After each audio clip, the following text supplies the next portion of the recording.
Hi, Mark Kohler here with another tax and legal tip. I want to talk about the Wyoming Corporation or LLC. Now these are awesome for asset protection, but they're also oversold. So I want to break down some of the good, a little bit of the bad, and then tell you where I really like to use the Wyoming entity. Okay, the first benefit of a Wyoming entity is the COPE protection. Now what COPE stands for is Charging Order Protection Entity. Now I have a whole chapter in my book on COPE entities, but there's only about 13 to 15 states around the country that have this type of protection. And let me tell you what it is. If you set up a LLC for your rental property and something goes wrong, and your tenant's licking the mold off the wall, or they fall down the stairs, because of, termites or something, can they sue you personally? No, you're protected. That's the beauty of the LLC. If there's a problem inside the LLC, you're protected. Ba-ting! But what happens if you are in a lawsuit, heaven forbid, texting and driving, and someone comes after you? Can they bust into your LLC and take away your rental? In most states, they can. But with the Charging Order Protection Entity, ba-ching, there's outside protection. They can't get into the LLC and take away your rental.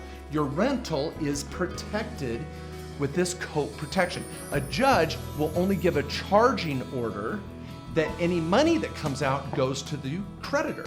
That's the Charging Order Protection. They can't get the asset, they only get money if money comes out. And are you ever gonna distribute money? You're not. Well, Wyoming is one of these entities, and they give charging order protection if it is a single member LLC, and that's the only state in the country right now. That's awesome. So Wyoming entities are great for this COPE protection. The second benefit of a Wyoming entity is privacy, because if you ask me to set up your Wyoming LLC, I can set it up as the incorporator at the law firm. I can even use our mail forwarding address service so your address doesn't show up anywhere. This is pretty cool. So your name doesn't pop up on public record in Wyoming for at least a year. At the 1 year mark, you have to disclose who the manager of the LLC is, but not for a whole year. That's huge for privacy protection.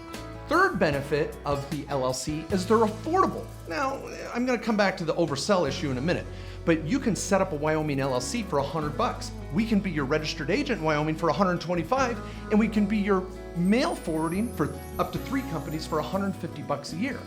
So the filing fees are, with all that, you're still under $300 or $400, and then the annual fee with the state is either $50 or $100 depending on your sales. So the LLC can be really affordable in Wyoming for its initial setup and maintenance, a lot cheaper than Nevada, which is again oversold as well.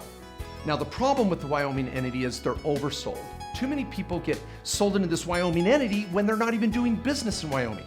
So they got rentals in Georgia and they're like, Mark, I need a Wyoming entity. And I'm like, okay, now I've got to register in Wyoming and Georgia. And if they're just getting started and they don't have a lot of equity in their property, they're paying for 2 states. And it's just a cost that the brand new investor really doesn't need.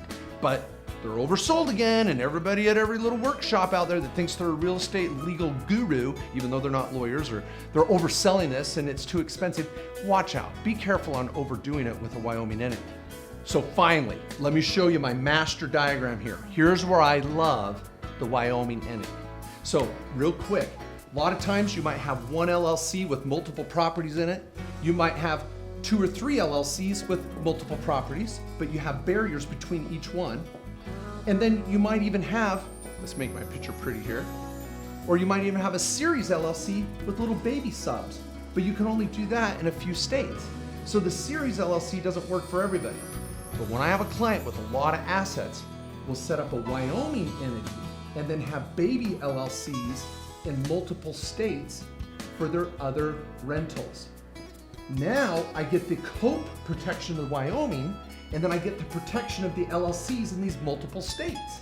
This could be Arizona, this is Nebraska, this is California, and then we've got Georgia. So we got multiple states, but it's one tax return, one LLC, and you're getting charging order protection in Wyoming. But I only do this if I have clients with a lot of assets and a lot of rental properties. Now, you can probably see why I named this a tax and legal tip and not a 2-minute tip, because I sometimes get carried away. Anyway, in summary, asset protection's for real and it can work, but make sure you have enough assets before you think about this Wyoming thing. Folks, don't give up on your American dream. Hey, thanks for watching, and if you found that information helpful, please click below, subscribe to the channel. Every time I shoot a new video, you'll get a ping. Also, check out my new ebook, The Top 10 Tax Strategies Everyone Should Know, new this year, 2016. You're gonna love it. And finally, check out my social media links. If you're into social media, I got daily posts and all sorts of little fun tips and strategies that come out, highlighting my radio show every week as well. Please check it out, and I'll be there for you as we both try to better live the American dream. Thanks.